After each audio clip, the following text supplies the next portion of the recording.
नमस्कार, आप देख रहे हैं हॉर्नबिल टीवी। छत्तीसगढ़ की खबरों के हिंदी बुलेटिन हमारे छत्तीसगढ़ में मैं माही आपका स्वागत करती हूँ। राजधानी रायपुर में गुरुवार को भगवान श्री जगन्नाथ बलभद्र एवं माता सुभद्रा की भव्य रथ यात्रा श्रद्धा और उत्साह के साथ निकाली गई। गायत्री नगर स्थित श्री जगन्नाथ मंदिर से निकली इस रथ यात्रा में हजारों श्रद्धालु शामिल हुए और पूरा शहर भक्तिमय वातावरण में डूबा नजर आया। गुरुवार को भगवान जगन्नाथ की रथ यात्रा महोत्सव की दिन भर धूम रही।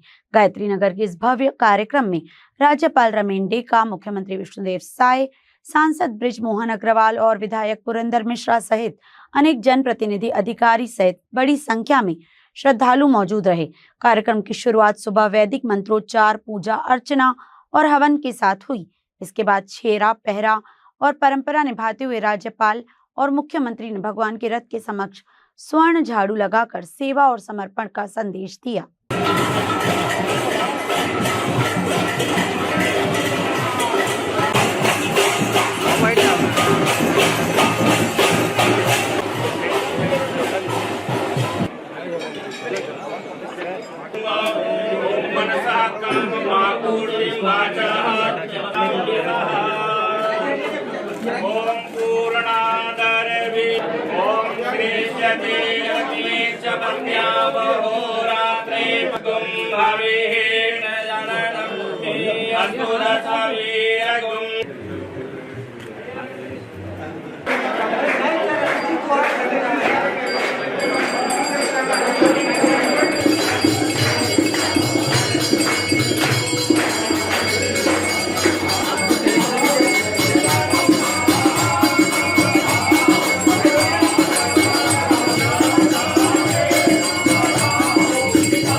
राज्यपाल, मुख्यमंत्री और विधायक ने प्रदेशवासियों को रथ यात्रा की शुभकामनाएं देते हुए छत्तीसगढ़ की खुशहाली, सुख, समृद्धि और शांति की कामना की।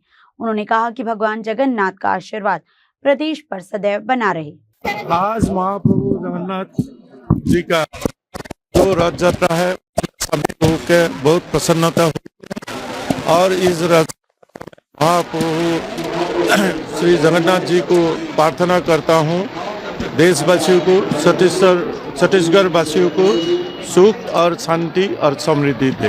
आज रथ दुरतिया है, जगन्नाथ यात्रा है, तो सबसे पहले समस्त छत्तीसगढ़ वासियों को रथ दुरतिया जगन्नाथ यात्रा की बहुत बहुत बधाई, बहुत बहुत शुभकामनाएं।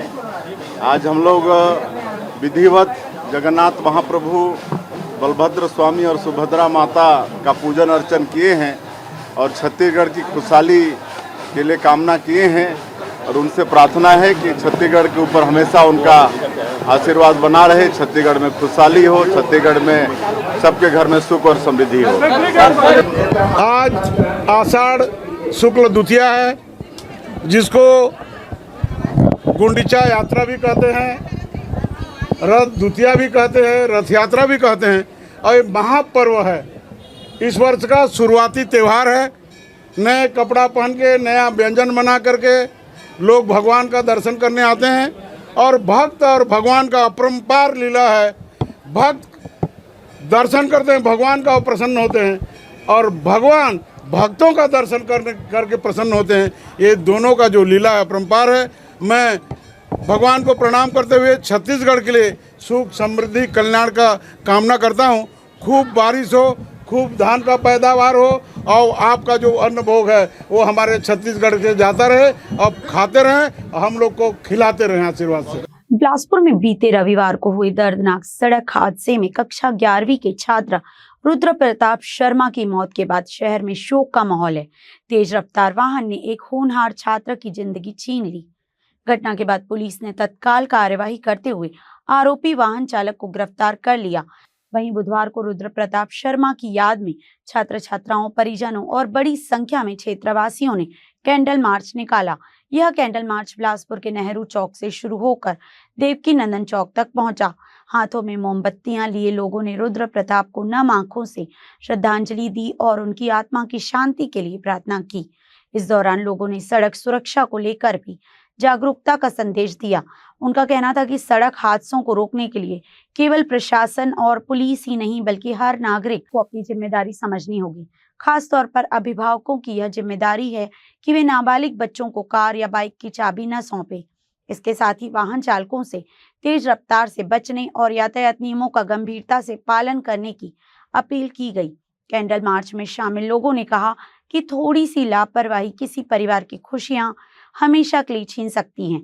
इसलिए सड़क पर वाहन चलाते समय नियमों का पालन करना और दूसरों की सुरक्षा का ध्यान रखना बेहद जरूरी है। देवकी नंदन चौक पहुंचकर सभी ने मौन रखकर रुद्र प्रताप शर्मा को श्रद्धांजलि अर्पित की। रुद्र प्रताप की असमय मौत ने परिवार के साथ साथ उनके सहपाठियों और परिचितों को भी गहरा सदमा दिया है। कैंडल मार्च के माध्यम से लोगों ने जहां रुद्र प्रताप को श्रद्धांजलि दी,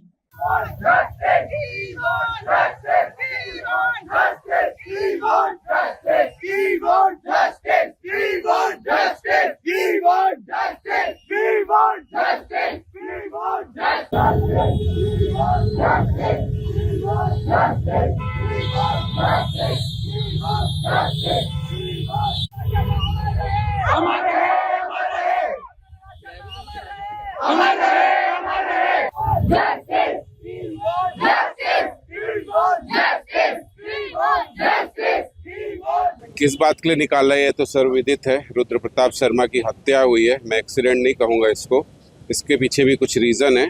और अगर जो 4 लड़के उस कार में थे उनके माँ बाप देख रहे हैं तो उनसे मैं कुछ पॉइंट कहना चाहता हूँ।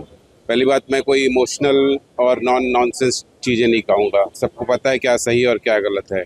मैं पहली बात बोलता हूँ, उन चारों लड़कों के माँ बाप को आप 1 सेकंड के लिए इमेजिन करो कि आपके वो बच्चों के दोनों हाथ पांव टूटे हुए हैं, 30 पसलियाँ टूट गई हैं, आधा जबड़ा लटका हुआ है। आप अपने बच्चों को एक बार इमेजिन करके देखो और फिर कभी अगर ये पूछना मत कि क्या हो गया, इसमें नाबालिग है और उनका जुर्म नहीं होना चाहिए। पहला मेरा सवाल।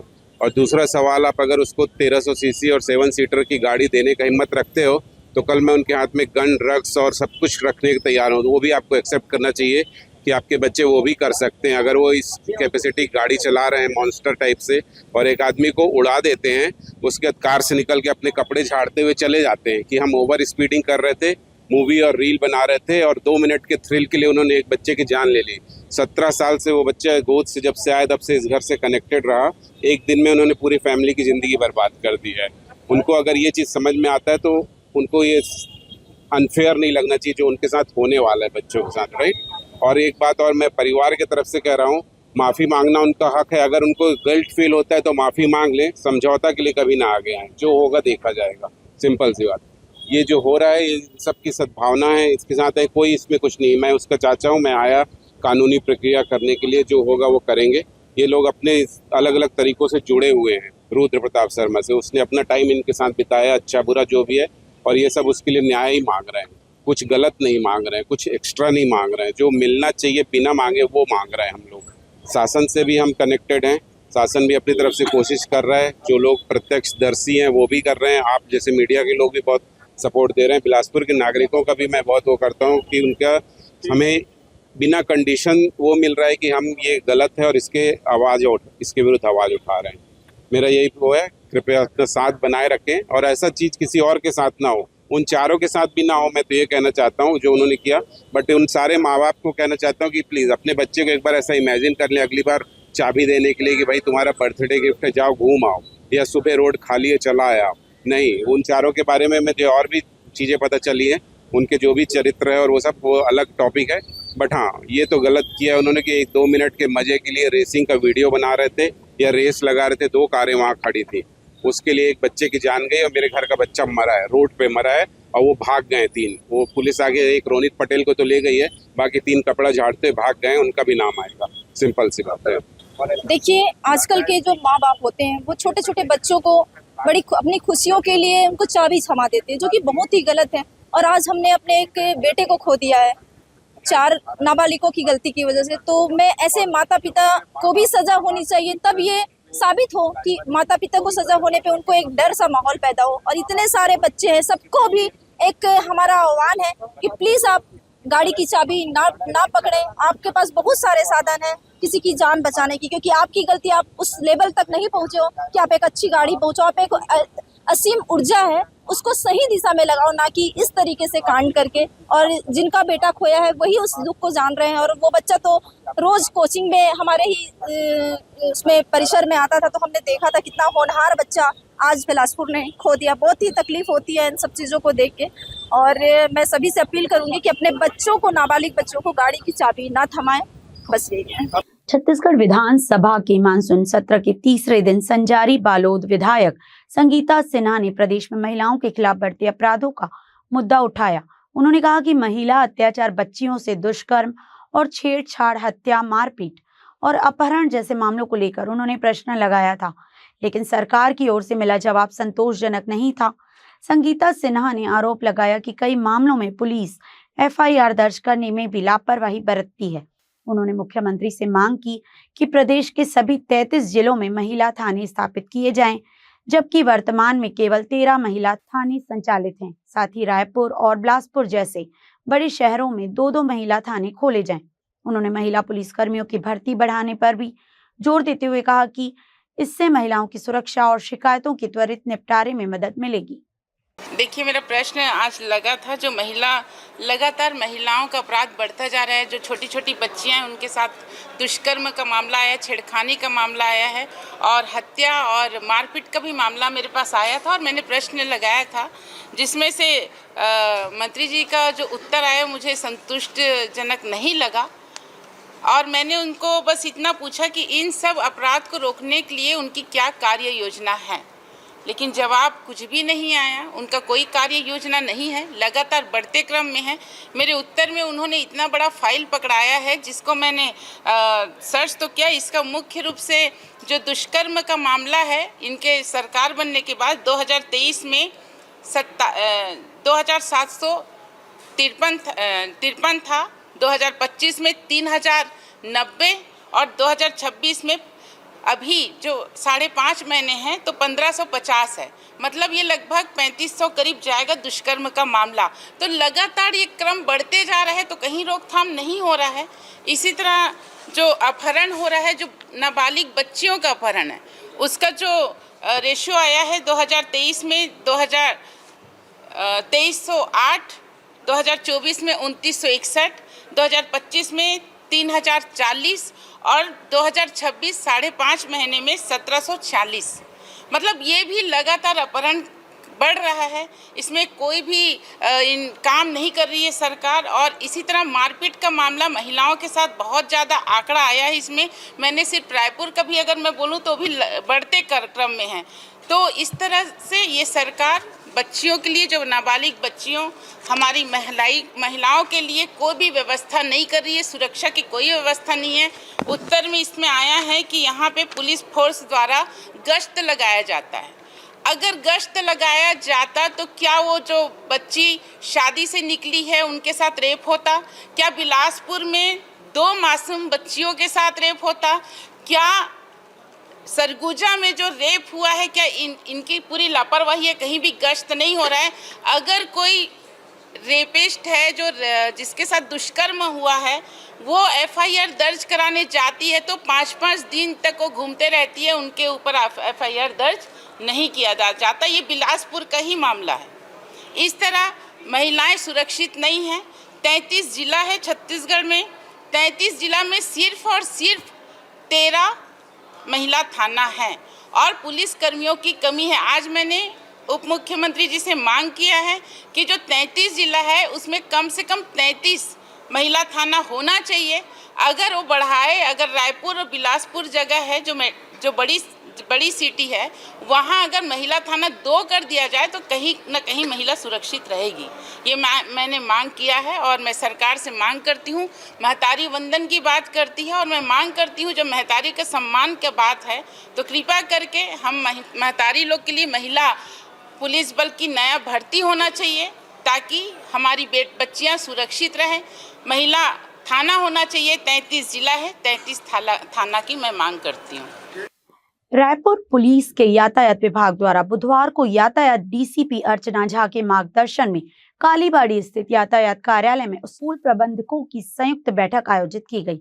बैठक का उद्देश्य स्कूली बच्चों में सड़क सुरक्षा, यातायात अनुशासन और जागरूकता को बढ़ावा देना था। इस दौरान अधिकारियों ने स्कूल प्रबंधकों से अपील की कि वे विद्यार्थियों को नियमित रूप से यातायात नियमों की जानकारी दें और उन्हें सुरक्षित यातायात व्यवहार के लिए प्रेरित करें। बैठक में स्कूल बसों के सुरक्षित संचालन, हेलमेट और सीट बेल्ट के उपयोग, सड़क पार करने के नियम, वाहन चलाते समय मोबाइल फोन का उपयोग नहीं करने तथा नाबालिगों को वाहन नहीं चलाने देने जैसे महत्वपूर्ण विषयों पर विस्तार से चर्चा की गई। अधिकारियों ने कहा कि सड़क दुर्घटनाओं को रोकने के लिए अभिभावकों, स्कूलों और प्रशासन की संयुक्त भागीदारी आवश्यक होना बताया। बैठक में यातायात विभाग के वरिष्ठ अधिकारी, कर्मचारी और शहर के विभिन्न निजी और शासकीय स्कूलों के प्रबंधक बड़ी संख्या में मौजूद रहे। सभी ने बच्चों में सड़क सुरक्षा के प्रति जागरूकता बढ़ाने के लिए मिलकर कार्य करने का संकल्प लिया। 16 साल से ऊपर के बच्चे हैं वो अगर बिना गियर के व्हीकल चला भी रहे हैं तो वो हेलमेट का प्रयोग करें। सुरक्षा के जो मानक हैं उनका ध्यान दें। इस चीज़ के लिए पेरेंट्स और टीचर्स जो हैं वो बच्चों को अवेयर करेंगे। पेरेंट्स को भी अवेयर किया जाएगा और आगे फिर अगर इस प्रकार की चीज़ें सामने आती हैं तो हम इसमें आगामी सोमवार से कार्यवाही भी शुरू करेंगे। स्कूल के बाहर चेकिंग पॉइंट्स लगा करके ऐसे बच्चों को आइडेंटिफाई करेंगे, उनके पेरेंट्स को बुलाएंगे, गाड़ी जब्त करेंगे और आगे जो इसमें वैधानिक कार्रवाई की जाएगी। तो प्रिंसिपल से एक्सपेक्टेड है कि वो अपने स्कूल में उनके पेरेंट्स को टीचर्स के माध्यम से और बच्चों को अवेयर करें और आगे जो है इस प्रकार की किसी प्रकार की जो दुर्घटना है वो ना हो। रतनपुर थाना क्षेत्र के अंतर्गत आने वाले अरपा भैंसाझार रोड पर सोमवार की शाम लगभग 7:30 बजे हुई लूट की एक गंभीर घटना ने क्षेत्र में सनसनी फैला दी थी। एक राहगीर ने अपनी आप बीती बताते हुए पुलिस को सूचना दी कि 4 युवकों ने सुनसान रास्ते पर उसे रोककर न केवल डराया धमकाया बल्कि जबरन लूटपाट की वारदात को भी अंजाम दिया। पुलिस ने इस सूचना को बेहद गंभीरता से लेते हुए तत्काल प्रभाव से कार्यवाही शुरू की और तत्परता दिखाते हुए घटनास्थल की घेराबंदी कर ली। पुलिस की इस त्वरित कार्यवाही का परिणाम यह रहा कि चारों लुटेरे मौके पर ही रंगे हाथों दबोच लिए गए। पुलिस ने उनके पास से लूटी गई नकदी बरामद करने के साथ ही घटना में प्रयुक्त 2 मोटरसाइकिलें भी जब्त कर ली हैं। वर्तमान में चारों आरोपियों को हिरासत में लेकर उनसे कड़ी पूछताछ की जा रही है ताकि गिरोह से जुड़ी अन्य संभावित आपराधिक गतिविधियों और उनके पिछले रिकॉर्ड के बारे में जानकारी जुटाई जा सके। मामले में पुलिस की अग्रिम वैधानिक कार्यवाही निरंतर जारी है। रतनपुर थाना अंतर्गत कल शाम को लगभग 8:30-7 बजे एक प्रार्थी के द्वारा रिपोर्ट दर्ज कराया गया कि अरपा भैंसाझार रोड में 4 युवक के द्वारा रास्ता रोक कर जबरदस्ती लूटपाट करने की सूचना दी गई, जिस पर से तत्काल अपराध पंजीबद्ध कर मौके से चारों आरोपियों को गिरफ्तार कर लूट की रकम और 2 बाइक वहां से जब्त किया गया तथा चारों आरोपियों को हिरासत में लेकर पूछताछ की जा रही है और अग्रिम कार्रवाई मामले में जारी है। बिलासपुर जिले के वर्षों से बसे परिवारों के सामने अब अपने आशियाने बचाने की चुनौती खड़ी हो गई है। जिले के कई गांवों में लोगों को मकान खाली करने और तोड़ने के नोटिस दिए जाने के बाद नाराजगी बढ़ती जा रही है। घुटकू और कोटा के सोनपुरी गांव में बड़ी संख्या में ग्रामीण अपने घरों को बचाने की मांग कर रहे हैं। लोगों का कहना है कि प्रशासन विकास कार्यों के नाम पर उनके बेघर करने की तैयारी कर रहा है, जबकि उनके पुनर्वास की कोई स्पष्ट व्यवस्था नहीं की गई है। बिलासपुर जिले के घुटकू गांव में रहने वाले लोगों ने प्रशासनिक कार्यवाही को लेकर चिंता जताई। ग्रामीणों का कहना है कि वे कई पीढ़ियों से यहां निवास कर रहे हैं, लेकिन अब फुटपाथ और अन्य विकास कार्यों के नाम पर लगभग 50 से 60 मकानों को हटाने की तैयारी की जा रही है। इससे करीब 500 लोगों के सामने बेघर होने का संकट खड़ा हो गया है। ग्रामीणों का आरोप है कि उन्हें मकान खाली करने के लिए कहा जा रहा है, लेकिन इसके बदले रहने के लिए कोई वैकल्पिक जमीन या आवास उपलब्ध नहीं कराया गया है। इसी तरह कोटा विकासखंड के ग्राम सोनपुरी में भी 60 से 70 परिवारों को मकान हटाने का नोटिस मिलने के बाद लोगों में भारी चिंता है। वर्षों से बसे परिवार अब अपने घरों को बचाने के लिए प्रशासन और जनप्रतिनिधियों से गुहार लगा रहे हैं।